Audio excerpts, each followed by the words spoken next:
इसलिए मोबाइल मांग रहे हैं ना, सोच रहे हैं कि कुछ काम हम कर। आप मोबाइल सोच लो कि नहीं लेंगे, इतनी महंगी मोबाइल आती है, 12,000 से शुरू है लोकल वाली, बढ़िया लोगे तो 20-20 की रहेगी। इसलिए सोच रहे हैं दहेज में तो मोबाइल ही मांग रहे बढ़िया। क्यों तुम्हारा आप ध्यान दो है क्या? आप ध्यान दो इधर, सीरियल नंबर में कितने एम्प्लॉय काम कर रहे हैं उसको पहले नोट करना, ठीक है? 1 2 3 4 5, कितने एम्प्लॉय हैं? 5। यहाँ पर उनका नाम लिख दो, जो जो लड़के काम कर रहे हैं तुम्हारे यहाँ कंपनी में उसका नाम लिख दो। शैलेश, अखिलेश और नीतीश, ठीक है ना? इन सब का नाम यहाँ पर तुमने लिख दिया। अब उसके बाद इनका डिपार्टमेंट लिखना है कि ये किस किस डिपार्टमेंट में काम करते हैं। नोट कोई नहीं करेगा, पहले समझ लेना। श्याम को किस में डाल देते हैं? मैनेजर में। इसको डाल देते हैं सेलर में, इसको डाल देते हैं मार्केटर में, इसको डाल देते हैं अकाउंटेंट में, और इसको डाल देते हैं चपरासी। अब इसकी सैलरी देना है फार्मूले के बेस पर, बिना फार्मूले के अलावा किसी तरीके से नहीं देना। इस चीज का ध्यान देना तुम लोग। फार्मूला बेसिक सैलरी में लगाएंगे, लेकिन बेसिक सैलरी में जगह कम है, इसलिए मैं फार्मूला यहाँ पर नोट करता हूँ, ठीक है? तुम लोग फार्मूला कंप्यूटर में कहाँ पर लगाओगे? बेसिक सैलरी में। कैसे लगेगा इसको ध्यान दो। पहले तो एक्सेल में इज इक्वल टू लगता है कि नहीं लगता है? लगता है ना? Is equal to if. Formula कौन सा पढ़ाया जा रहा है? इफ। इफ मतलब क्या होता है? यदि, अगर, ठीक है ना? तो अगर ये रहेगा तो इतनी सैलरी, अगर ये रहेगा तो इतनी सैलरी, अगर ये इस तरीके से है ना। तो is equal to if. If को लगा के ब्रैकेट जैसे लगाओगे तो तुमको इस डिपार्टमेंट का ये वाला कॉलम सेलेक्ट करना। ये वाला जो कॉलम है ना डिपार्टमेंट का, मतलब मैनेजर। जैसे मैनेजर को सिलेक्ट करोगे तो सिलेक्ट क्या आएगा? C2 आएगा कि नहीं? C और 2, C2 के बराबर इन्वर्टेड कॉमा में क्या लिखोगे? मैनेजर। क्योंकि पहला कौन सा है तुम्हारा? मैनेजर है ना? मैनेजर, फिर लगा दोगे कॉमा। अब ध्यान दो, अगर डिपार्टमेंट के बराबर क्या हो? मैनेजर हो। हिंदी में समझा रहा हूं। अगर डिपार्टमेंट के बराबर मैनेजर हो तो कॉमा का मतलब क्या होता है? तो इस मैनेजर की सैलरी कितना होगी? 50,000। थोड़ा सा मैं इधर से लिखूं, is equal to if department के बराबर मैनेजर हो तो ये सैलरी पाएगा 50,000 रुपए, ठीक है? फिर कॉमा लगा दो। कॉमा लगा के इस कंडीशन को लॉक कर देना। बहुत ध्यान देखना, is equal to if department के बराबर मैनेजर कॉमा तो 50,000 सैलरी पाएगा, ठीक है ना? उसके बाद फिर क्या करना है? अब हम कंडीशन को लॉक कर दिए, ये कंडीशन लॉक। फिर क्या करेंगे? इज इक्वल टू नहीं लगाना, फिर लिखना है इफ।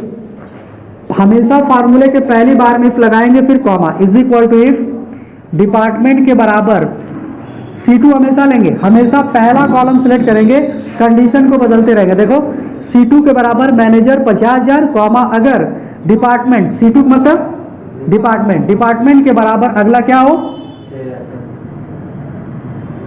सेलर हो तो, सेलर हो तो कितना पाएगा? सेलर को मैं देता हूं 12,500 रुपए, कॉमा, अगर इफ यदि डिपार्टमेंट के बराबर अगर मार्केटर होता है तो इसको सैलरी देंगे 12,300 रुपए, कॉमा इफ ब्रैकेट लगा देंगे।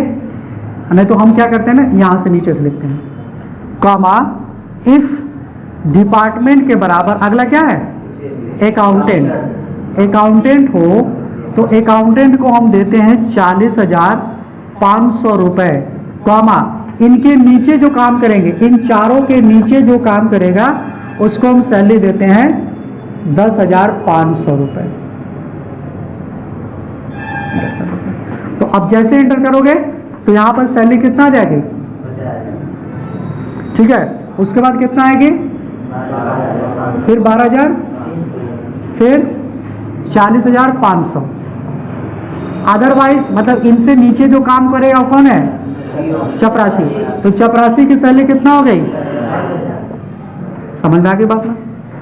कुछ करना नहीं है, बस एक्सेल में जाना है, बेसिक सैलरी में is equal to if C2 के बराबर manager comma 50,000 comma if C2, हमेशा पहला वाला ही सिलेक्ट करेंगे, चाहे क्यों ना कंडीशन बार बार चेंज हो। देखो यहाँ पर ध्यान दो, C2 में मैनेजर है, यहाँ पर C2 पे सेलर है।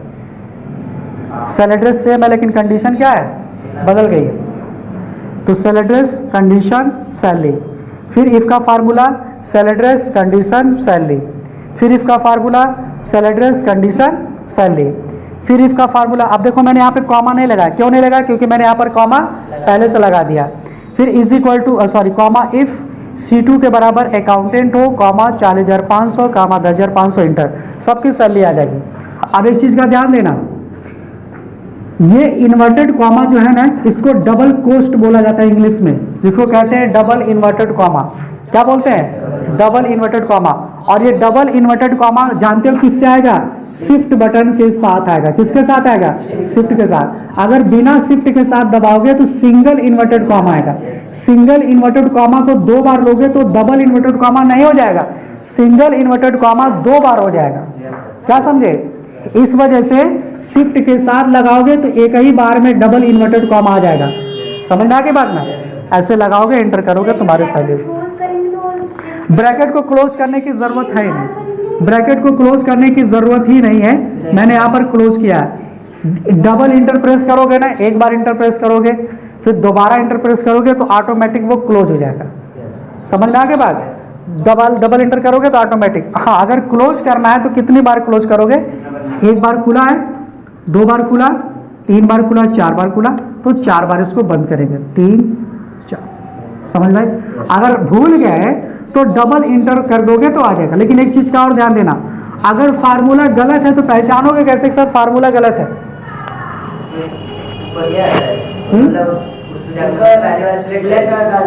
ब्लैक कलर का आ जाता, बहुत अच्छी बात, ब्लैक कलर का आ जाएगा, पता चल जाएगा। और ध्यान देना, C2 में लिखा हो तो तुम लोग C2 मत जाके लिखना, जो क्लिक करोगे आएगा उसी को लिखना। मेरे यहाँ पर C2 था तो मैंने C2 लिखा। हो सकता है तुम लोग D में हो तो D2 आए, हो सकता है E में हो तो E2 आए, हो सकता है B में हो तो B2 आए। इस चीज का ध्यान देना, मैंने यहाँ पर अपनी कंडीशन के हिसाब से C2 दिया। समझ में आ गई बात है, नोट कर लो उसको। ये देखिए वो जो लिखे आप